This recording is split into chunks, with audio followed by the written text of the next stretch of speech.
ഇന്ന് സൺഡേ ആയിരുന്നു. സൺഡേ രാവിലെ തന്നെ എണീറ്റ് ചായ കുടിച്ച് അടുക്കള വശത്ത് ഇങ്ങനെ ഇരിക്കുന്നു. അടുക്കള വശത്ത് ഇങ്ങനെ കാഴ്ചയൊക്കെ കണ്ട് രാവിലെ ചൂട് ചായ ഊതി കുടിച്ചിങ്ങനെ ഇരിക്കാൻ നല്ല രസമായിരുന്നു. അങ്ങനെ കുറച്ച് നേരം ഇരുന്നു. അതിനുശേഷം പിന്നെ പള്ളിയിൽ പോകാനുള്ള ഒരുക്കങ്ങളായി. പള്ളിയിൽ പോകാൻ ഇറങ്ങി. അത് അന്നക്കുട്ടനും ഡേവിച്ചനും. അന്നക്കുട്ടന് വേദപാഠ ക്ലാസ് ഉള്ളതുകൊണ്ട് അവൾ ബാഗൊക്കെ എടുത്തിട്ടുണ്ട്. അത് കണ്ടപ്പോൾ ഡേവിച്ചനും ബാഗ് എടുക്കണം ഉടനെ. അങ്ങനെ അവൻ വാശി പിടിച്ച് എന്നിട്ട് ഞങ്ങൾ ബാഗ് ഇടാൻ കൊടുത്തു. എന്നിട്ട് ആ ബാഗ് ഇട്ടാണ് പള്ളിയിൽ പോയത്. ഇച്ചിരി വാശിക്കാരനായിരുന്നു ഡേവിച്ചൻ. എന്നിട്ട് ഞങ്ങൾ നേരെ പള്ളിയിൽ പോയി നിരോഷയാണ് വണ്ടി ഓടിച്ചത്. ഞങ്ങൾ നേരെ പള്ളിയിൽ പോയിട്ട് തിരിച്ചു വന്ന ശേഷം ഞാൻ തലയിൽ ഹെന്നയിട്ട് കുറച്ച് നേരം വെച്ചു. അപ്പുറത്തെ വീട്ടിലെ ടിൻറ്റു ചേച്ചി വന്നായിരുന്നു ഹെന്ന ഇടാൻ. നമ്മൾ നേരത്തെ പറഞ്ഞ് ഏൽപ്പിച്ചിട്ടുണ്ടായിരുന്നു. അതിനിടയിൽ അവനിവിടെ കൊടുന്ന് ഡേവിച്ചൻ കുറേ എന്തൊക്കെയോ കളിച്ചുകൊണ്ടിരിക്കുന്നു അവിടെ. നിരോഷ ത്രെഡും ചെയ്തു. അങ്ങനെ വേണ്ടിയിട്ട് പിന്നെ അത് കഴിഞ്ഞപ്പോൾ ഇച്ചിരി വർക്ക് വന്നു. ആ വർക്ക് ഇരുന്ന് ചെയ്തു. പിന്നെ നോക്കിക്കഴിഞ്ഞപ്പോൾ നിരോഷയ്ക്ക് കുറേ ബുക്ക് കളക്ഷൻസ് ഉണ്ടായിരുന്നു. അപ്പോൾ അതേതൊക്കെയാണ് അവളുടെ കയ്യിലിരിക്കുന്ന ബുക്സ് എന്ന് നോക്കി. അപ്പം എനിക്ക് തോന്നി ഇതിനകത്തുനിന്നൊരു ബുക്ക് എനിക്കും വായിക്കാണ്ട് എടുത്തുകൊണ്ട് പോകണമെന്ന് എനിക്കും തോന്നി. ലാസ്റ്റ് ഞാൻ മഞ്ഞവെയിൽ മരണങ്ങളും എടുത്തു. പിന്നെ ഓട്ടോറിക്ഷക്കാരൻ്റെ ഭാര്യ എടുത്തു. അത് ചിലപ്പോഴേ കൊണ്ടുള്ളൂ. മഞ്ഞവെയിൽ മരണങ്ങൾ എടുക്കണമെന്നുണ്ട്. അപ്പോൾ അതിങ്ങനെ സോർട്ട് ചെയ്ത് പിന്നെ അടുക്കി പെറുക്കിയൊക്കെ വെക്കാൻ. പിന്നെ വൈകുന്നേരം ഞങ്ങൾ കപ്പ വറുത്ത് കൂട്ടി ചായ കുടിച്ചു.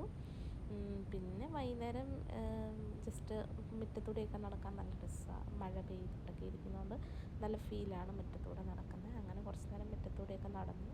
അപ്പോൾ അന്നക്കുട്ടൻ അപ്പുറത്തെ വീട്ടിൽ കളിക്കാൻ പോകണമെന്ന് പറഞ്ഞു. അന്നക്കുട്ടനും ഡേവിച്ചനും അവരപ്പുറത്തെ വീട്ടിൽ പോയി കളിക്കാൻ വേണ്ടി പോയിരുന്നു. ഞങ്ങൾക്ക് ഇവിടെ നിന്ന് നോക്കിയാൽ അവിടെ കാണാം അവരെന്നെ എടുക്കുവാന്നൊക്കെ. അതുകൊണ്ട് അവരപ്പുറത്തെ വീട്ടിൽ പോയി കളിച്ചോട്ടെ എന്ന് ഞങ്ങളും വിചാരിച്ചു. അങ്ങനെ ഒരു ഈവനിങ് അങ്ങനെയൊക്കെ കഴിഞ്ഞു. പിന്നെ മഴ പെയ്യുന്നുണ്ടായിരുന്നു. അതിനിപ്പുറം ഞാൻ കുളിക്കുകയൊക്കെ ചെയ്തായിരുന്നു.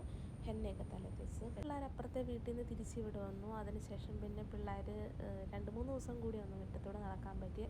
കഴിഞ്ഞ ദിവസങ്ങളിലൊക്കെ നല്ല മഴയായിരുന്നു. ഇന്ന് അവരൊരുമിച്ച് എന്തൊക്കെയോ വഴക്കൊക്കെ കൂടി അങ്ങോട്ടും ഇങ്ങോട്ടുമൊക്കെ കളിക്കുക എന്ന് പറഞ്ഞ് ഇറങ്ങിയതാണ്. പക്ഷെ നല്ല വഴക്കായിരുന്നു ഇന്നത്തെ ദിവസം രണ്ടുപേരൂടെ.